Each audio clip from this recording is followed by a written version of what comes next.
कलयुग के बाद कौन सा युग आएगा? कलयुग के अंत के बाद क्या होगा? दोस्तों, आप तो जानते ही होंगे कि कलयुग के बाद कौन सा युग आएगा। दोस्तों, अगर नहीं जानते होंगे तो इस वीडियो को ध्यान से और अंत तक जरूर सुने। तो चलिए जानते हैं। दोस्तों, उस युग का नाम है सतयुग। ज्योतिष और पौराणिक ग्रंथों में युगों के वर्णन अलग अलग हैं। धार्मिक ग्रंथों के अनुसार 4 युग होते हैं: सतयुग, त्रेता युग, द्वापर युग और कलियुग। कहते हैं कि कलियुग में पाप अपने चरम पर होगा। वर्तमान में यही कलिकाल यानी कलियुग चल रहा है। कलियुग के बाद कौन सा युग आएगा? कलियुग के बाद ऋषि मुनि फिर से धरती पर अवतरित होंगे। लेकिन कलियुग की प्रधानता के सवाल पर शुरू से ही विचार किया जाना चाहिए। भगवद गीता में कहा गया है कि परिवर्तन सृष्टि का एक अंतर्निहित नियम है और वर्तमान युग सभी युगों की 22वें चक्र का प्रतिनिधित्व करता है। जिस प्रकार शरीर त्यागने के बाद आत्मा नया रूप धारण करती है, जिस प्रकार दिन के बाद रात होती है, उसी प्रकार युग भी एक निश्चित अवधि के बाद बदल जाते हैं। विष्णु पुराण के अनुसार जब कलियुग आएगा तब इस संसार में पाप की सीमा बढ़ जाएगी और लोग महसूस करेंगे कि अंधकार का युग शुरू हो गया है। कलियुग की शुरुआत महिलाओं के बाल काटने से होगी और युवा दिखने के लिए हर कोई अपने बालों को डाई करेगा। जब पुत्र अपने पिता से लड़ने लगेंगे और लड़ाई झगड़े शुरू हो जाएंगे तो कलयुग अपने चरम पर पहुंच जाएगा और फिर ब्रह्मा और विष्णु एक हो जाएंगे। कलयुग का अंत तब होगा जब भगवान श्री हरि विष्णु जी कल की अवतार धारण कर दुष्टों एवं पापियों का नाश करेंगे, जिसके बाद सतयुग एक नया युग शुरू होगा। कलयुग का अंत आते आते कैसी हरकतें करेंगे लोग? कलयुग की कुल अवधि 4,32,000 वर्ष की होगी, जिसमें से 5,143 वर्ष ही बीते हैं। इस समय लोग नास्तिक हो जाएंगे और उनका एकमात्र उद्देश्य धन कमाना होगा। नदियां सूख जाएंगी, गाय दूध देना बंद कर देगी और पिता पुत्री और भाइयों के संबंध समाप्त हो जाएंगे।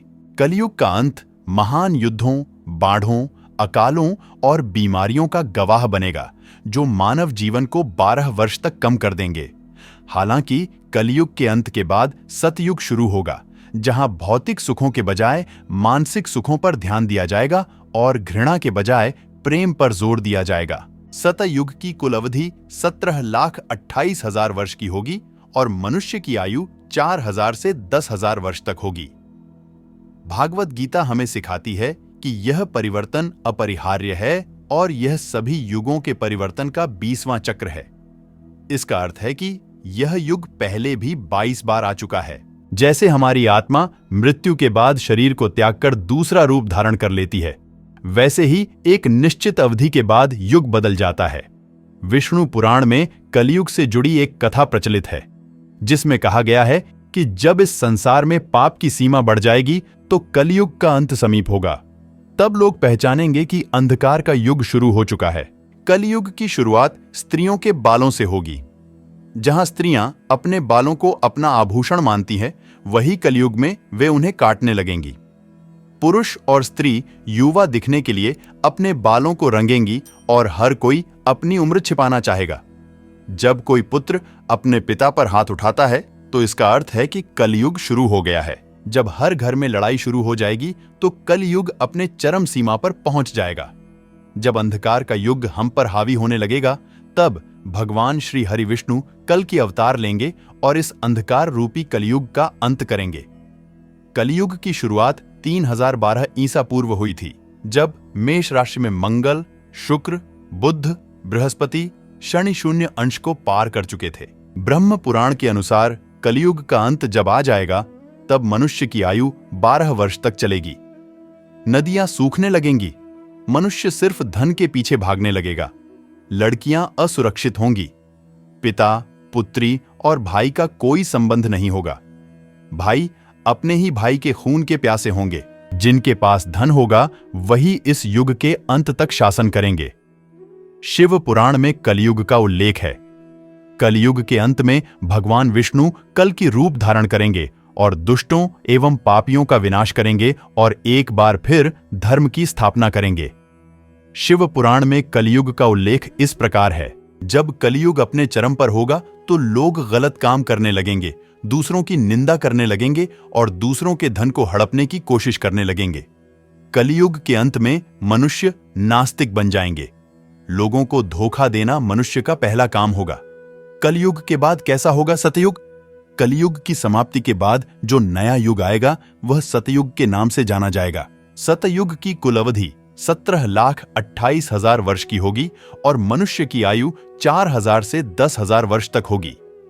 मनुष्य भौतिक सुखों की बजाय मानसिक सुखों पर जोर देगा और प्रेम ही एकमात्र ऐसी चीज होगी जिसमें घृणा के लिए कोई जगह नहीं होगी।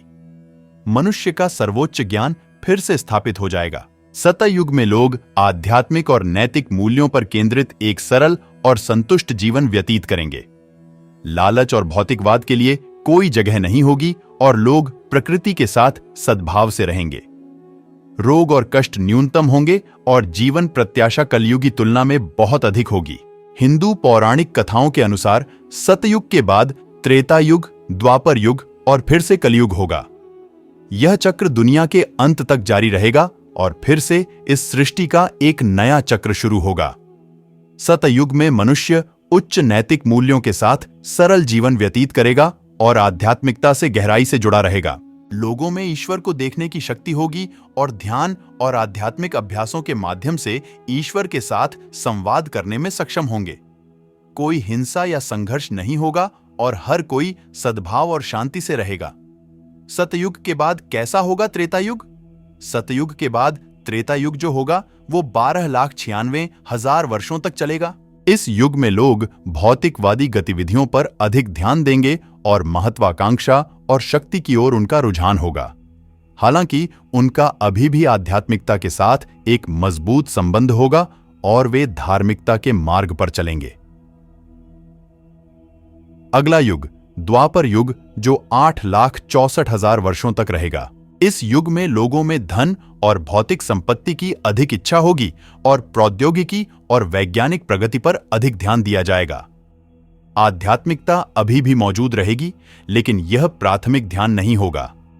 अंत में द्वापर युग के बाद फिर से कलयुग होगा और चक्र फिर से शुरू होगा। एक युग का अंत और अगले युग की शुरुआत सृष्टि का एक प्राकृतिक चक्र है और यह हमें सिखाता है कि परिवर्तन अपरिहार्य है। तो दोस्तों, आशा करता हूं आपको आज की यह वीडियो अच्छी लगी होगी। अगर अच्छी लगी हो तो वीडियो को लाइक करें, अपने दोस्तों के साथ शेयर करें और चैनल को भी सब्सक्राइब जरूर करें। कमेंट बॉक्स में लिखे जय श्री कृष्ण। तो मिलते हैं अगले वीडियो में। तब तक के लिए आप अपना ख्याल रखिए। धन्यवाद।